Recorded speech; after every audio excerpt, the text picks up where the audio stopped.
Hi viewers, నేను మీ doctor Radhikarani Akkineni, fertility specialist at doctor Radhika's fertility centre Kukatpally. ఈరోజు మన టాపిక్ ఆఫ్ డిస్కషన్ ఏంటంటే అన్మ్యారీడ్ ఉమెన్ ఎప్పుడైనా వాళ్ళకి అన్వాంటెడ్ ప్రెగ్నెన్సీ వచ్చినప్పుడు వాళ్ళు నెక్స్ట్ ఎట్లా ప్రొసీడ్ అవ్వాలనే టాపిక్ గురించి మనం డిస్కస్ చేసుకుందాం. అంటే నేను ప్రీమెరిటల్ సెక్స్ అండ్ అబార్షన్స్ని నేను ఎంకరేజ్ చేస్తున్నానని కాదండి.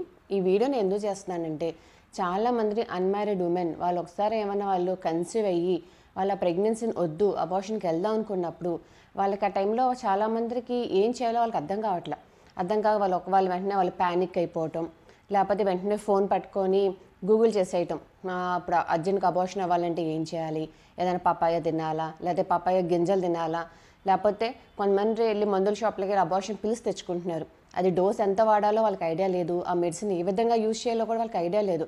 అలా తెలియకుండా వాళ్ళు వాడేసి చాలామంది వాళ్ళ ప్రాణాల మీదకి తెచ్చుకుంటున్నారనమాట.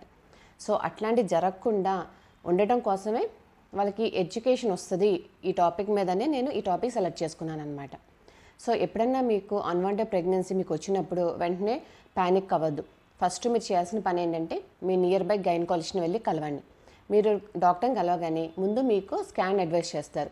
స్కాన్లో ఆ ప్రెగ్నెన్సీ ఎన్ని వారాలు ఉంది, ప్లస్ ఆ ప్రెగ్నెన్సీ గర్భసంచిలో ఉందా లేదా ఒక్కొక్కసారి మనకి పక్కన ట్యూబ్స్లో ఫామ్ అవుతుంది, దాన్ని ఎక్టోపీ ప్రెగ్నెన్సీ అంటాం. అలా ఉందా అనేది మీ మేడం అనేది చెక్ చేస్తారు. చెక్ చేసినాక మీ ప్రెగ్నెన్సీ ఒకవేళ 7 to 8 వీక్స్ కన్నా తక్కువ ఉందనుకోండి, మీకు యూజువల్గా మీకు మెడిసిన్స్ ఇస్తారు, ట్యాబ్లెట్స్. ఆ డోస్ అనేది మీకు ఎంత అవసరం అనేది మీ డాక్టర్ డిసైడ్ చేస్తారు. ఒకవేళ ప్రెగ్నెన్సీ అయినా 8 వీక్స్ కన్నా ఎక్కువ ఉందనుకోండి, అప్పుడు ఏంటంటే ట్యాబ్లెట్స్ వల్ల అంత ఎఫెక్ట్ ఉండదు. అలాంటప్పుడు మీకు సక్షన్ అండ్ ఎవాక్యువేషన్ అనే క్లీనింగ్ పద్ధతి చేస్తారనమాట. సో మీరు ఈ అబార్షన్ పద్ధతి అనేది మీరు గైనకాలజిస్ట్ ఆధ్వర్యంలో చేసుకోవడం వల్ల మీకు హెల్త్కి ఎటువంటి ఇష్యూస్ అనేవి రావు. మీకు ఇంకా డోస్ ఎంత ఇవ్వాలి, అది ఏ విధంగా మీరు వాడాలనేది డాక్టర్ గారికి అవగాహన అనేది ఉంటుంది. ప్లస్ దాన్ని బట్టి మీకు కేర్ తీసుకొని చేస్తారనమాట.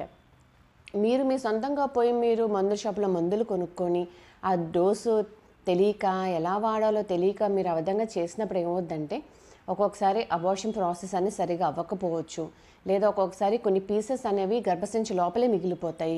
వాటి వల్ల మీకు గర్భసంచికి వాటికి ఇన్ఫెక్షన్ వచ్చి మళ్ళీ ఫ్యూచర్లో మీరు ప్రెగ్నెన్సీ కావాలనుకున్నప్పుడు ప్రెగ్నెన్సీ రాకుండా అవుతుందన్నమాట. అలాగే కొంతమందికి ఏంటంటే వాళ్ళకి ఎన్ని వారాల ప్రెగ్నెన్సీ తెలియదు.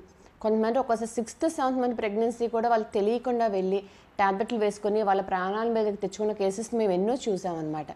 అలాగే ఇందాక నేను మీకు చెప్పిన స్కాన్లో ప్రెగ్నెన్సీ లొకేషన్ తెలియాలి, అది గర్భసంచిలో ఉందా లేకపోతే పక్కన ట్యూబ్లో ఉందా అనేది. అలా కూడా తెలియకుండా చాలామంది వాళ్ళ ట్యాబ్లెట్స్ వేసుకొని ఆ ప్రెగ్నెన్సీ లోపల పగిలిపోయి వాళ్ళు లైఫ్ థ్రెటనింగ్ సిచ్యువేషన్స్ ఎంతోమంది తెచ్చుకున్నారనమాట. సో ఆ విధంగా కాకుండా మీకు